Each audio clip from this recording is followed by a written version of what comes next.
Hey, what's going on, everyone? This video we're looking at the NASCAR picks for tomorrow, the Dixie Vodka 400 at Homestead. We're going through the plays on Draftkings, going through some of the top drivers, some of the ones that have had the most success at this track, looking at some great value plays on Draftkings, and then we'll move on over to Fanduel.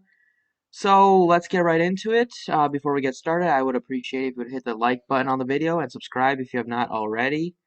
And Starting at the top tier, Kevin Harvick is your most expensive driver this week. He has been having a tremendous season, 10 top 10s out of the 13 races. He's starting 7th, so that gives him some place differential upside, and he has done very, very well at this track. They've only been 2 races since February 2018, but he has 2 top 5s in both races. He has led some laps as well, 99 laps led in the last 2 races here. And then you have some right below him on DraftKings. You have Martin Truex at 11.4, who's done even better at this track. He has 2 top 5s. He has both times out of the last 2 races, he's finished second. And he has led 123 laps at this track. And then you have Kyle Busch, who has done very well at this track. He has a win as well as leading the most laps the last 2 races here, and he got a first place finish and a fourth place finish. And then you have Joey Logano, who's also done pretty well at this track. On DraftKings, these 4 drivers come in at pretty expensive prices. DraftKings, except for Kyle Busch, who's pretty cheap at 10-1. That is really, really cheap for Kyle Busch. But what I like to do is for the top end drivers, I like to look at track performance and how they've done at this race in the past. And then I like to use that to try to figure out which guys I want to target the most at the top. And then for value plays, I like to look at place differential upside. And I think that's a pretty good way to go. Kyle Busch is going to be the first guy that I'm on DraftKings if you want to look at how he's done um, out of his basically his career at Homestead. He has been one of the best drivers here. He has a first place finish, a fourth place finish, a second place, a sixth, a first, 39th back in 2014, which was a pretty outlier performance compared to the fact that since 2012 he has all top 10 performances, all top 7, and 2 wins out of the last 5 races here.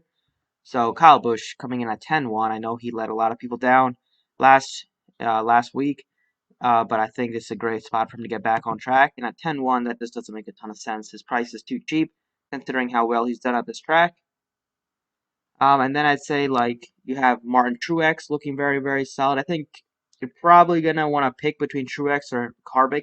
You probably can get both of them in there, but if you do put all 3 in, you're down to 5,700, so you're going to need some value plays. So I'd probably go with 2 out of those 3. Maybe if you make a bunch of lineups, mix it up. But I do like Martin Truex. He's done a little bit better than Harvick. Starting 1 place ahead, maybe that's not good, just based on the place differential upside. But Truex is really starting to round into form. His last couple races, he's looked incredibly fast. He has a first and a third. And this is a track that, as you see, he's done extremely well at. He has a second, first out of the last 3 races, an accident, and then a couple of performances in the teens. But overall, he's done very well at this track. You see a lot of 100 plus driver ratings, and he's looking very good right now. So I want to roll with Martin Truex once again this week. And then for some value plays, you have Brad Keselowski at 9,500. He hasn't done the best at this track, but I don't really care. He's Brad Keselowski. He's only 9,500. He should be at least 10.5. I don't know why all the other top drivers are over 10,000, and he's sitting at 95. So it doesn't make a ton of sense. Definitely want some Brad Keselowski.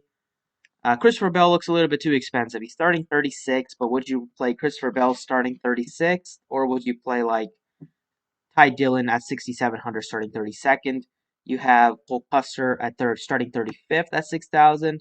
And you have Michael McDowell at 5,200 starting 30th. So definitely have no interest in Christopher Bell at 9,300. He's just too expensive, I would say. Blaney looks fine. This also has not been too kind of a track for him. He's done okay the last 2 performances, finishing 11th and 17th, but and this year he has looked a little bit better, so I think you could play him if you want, but not at the top of my list. For more value, under 8,000, you have Matt DiBenedetto. I like him a lot at 8,000. I think he looks pretty solid. Tyler Reddick looks great at 7,300. Eric Jones has done okay at this track. He has a third place finish and a 27th place finish in his last two races, but he definitely has the upside to get into the top 10 as he has 6 top 10s. At 6,500, that doesn't make a ton of sense. I don't know why he's that cheap. So definitely think Eric Jones looks like a solid play. And then I'd probably go up a little bit with like Almirola, who's checking in at just another very, very cheap price point for Almirola, who's even cheaper than Eric Jones. I thought he was in the 8K range. He's actually only 6,300, which makes no sense. Starting 21st, the reason Almirola has not been great for fantasy this year is because, as you see, he has been so unlucky with the starting spots: second, 6th, 40th, which was good for him. And then 9th, 5th, 6th, 14th. So basically, he's starting in the top 10 in like 90% of the races this year. And this is finally one of the spots where he's starting in the 20s. Going to be a spot for him to move up. On DraftKings, you lose like a point every time you finish outside of your outside of your starting spot. And starting second with all those good drivers behind him, it makes, he was never a play. But now that he's starting 21st, he looks like a very, very good play. So these four, I think, look like tremendous plays over on DraftKings. And now let's jump over to Fanduel. Over on Fanduel, both sites have Kevin Harvick as the most expensive driver. Harvick is checking in at a pretty premium price at 14.5. I think he looks very solid. He's definitely like the third guy that would want to pay up for, but based on price, I think Truex and Busch look like a little bit better point per dollar plays. They are a little bit like Kyle Busch's price where he should be on FanDuel. He's too cheap on DraftKings, but 13.7 looked fine. Keselowski's priced where he should be on FanDuel at 12.6. You have Denny Hamlin. I want to talk about Denny Hamlin. He is starting first. He has started first, like both like last two races at this track, and he has not done very well. I mean, he's done okay, but he started first, and he has a 10th place finish and a 12th place finish, and he's only led 43 laps out of the two races which he started first. So maybe it might be a little bit riskier, but I think he still looks like a decent play just because he's only 12-2 on FanDuel. And then they have Jimmy Johnson priced pretty cheaply at 10.4. I think he looks fine. Jones priced kind of where he should be. Still, I think you could play him at 94. Almirola looks like a great play at 8,500. And then you have Reddick also looks good. DiBenedetto at 8,000 looks like a very solid play. Christopher Bell is looking like one of the best plays on FanDuel at 6,600 as a value play. 9,300 on DraftKings, 6,600 on FanDuel. Cole Custer should be in your player pool at 6,400, and Michael McDowell and Ty Dillon are some more cheap plays that I would consider. But at the top, it's going to be Kyle Busch and Truex again. I think both of those guys have the ability to dominate this race as they have shown in the last couple races. They're both at decently high price points, but we have plenty of value over on FanDuel as you have so many cheap plays. And I think going with those two and then going with 6,600 for Christopher Bell still leaves with 8,200 left, and you have plenty of very solid options.